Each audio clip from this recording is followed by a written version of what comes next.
Filling stations in Abuja and neighboring states, including Niger, Nasarawa, and Kogi, shut down on Friday as oil marketers expressed concern over an upcoming nationwide protest.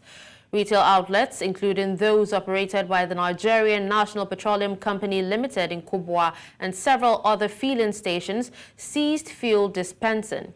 Similar closures were reported across Abuja as well as parts of Niger and Nasarawa states. In Lokoja, the capital of Kogi State, filling stations also closed, leading to fuel queues at the few outlets still dispensing fuel. In Lagos, many filling stations shut down, sparking fears of a potential fuel scarcity.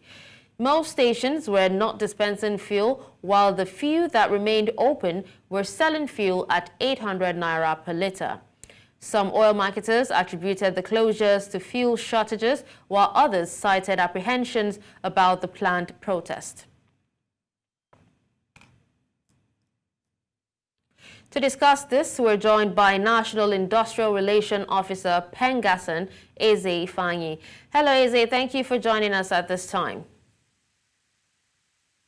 Thank you for having me. All right, Eze, there seems to be a lot of confusion as to, the recent fuel scarcity. What can you tell us about this scarcity as queues have actually resurfaced in some fuel stations across the country? We know that queues are as a result of short supply, in whichever form you can look at it. It can be due to short supply from the operators, that is the marketers, or from even the NNPCL. But from the story you just put across now, it can be due to apprehension too, like you said.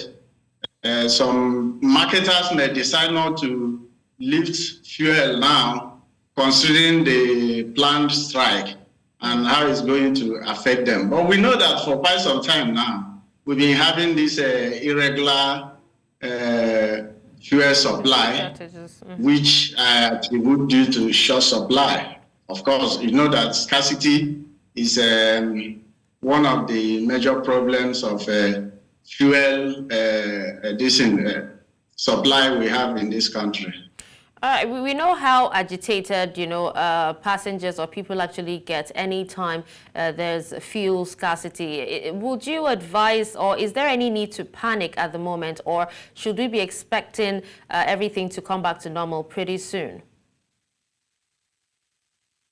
Yeah, if it's majorly due to the planned protest, by the time the protest is peaceful and nothing untold, no destruction, of course, the people will start dispensing, the marketers will start dispensing. Okay, but if it's right now, we're not even sure if the protest is happening because the stakeholders and government are actually still pleading to, the organizers, and it hasn't even started yet. So a lot of people do not think that there should be any need for scarcity at this time.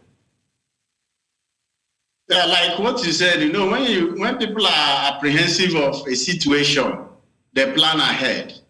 For instance, if they are planning a protest now, can you, for instance, send your driver to move from maybe Cross River, that's Calabar or Port Harcourt or wherever, to Lagos to lift fuel? You won't.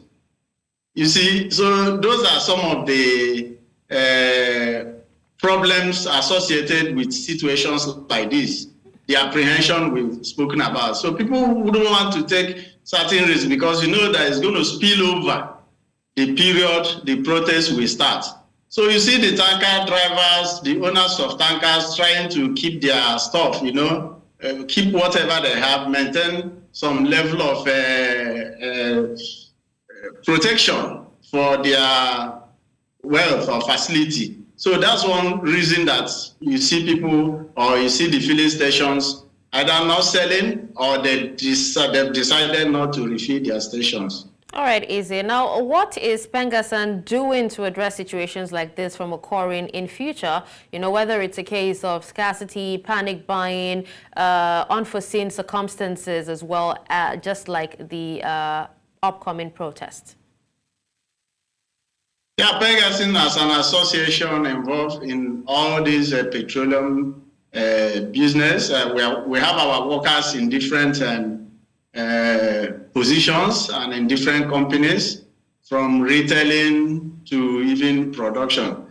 But then, we wouldn't lose sight of the fact that we don't refine fuel in this country, and that this is a major factor too. So we are engaging the government, we are engaging the private sector, we are engaging the marketers to make sure that there is availability, because for you to have a queue is due to scarcity, and for you to have scarcity, it means the product is not adequate. It's a primary economic. So we are engaging the stakeholders, and we are equally pleading. I think I will veer off a little with the government to fix the internal rules we have, because part of the problem these tanker drivers are complaining of is the bad road, the east-west road. You want to move from one city to the other. It's very difficult for the tanker drivers.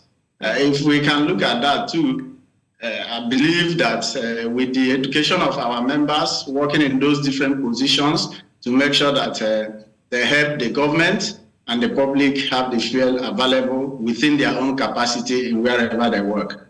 That's some of the things PENGASSAN as an association is doing to help Nigeria. All right, well, thank you so much, Eze, for taking time out to speak to us on this. Thank you very much.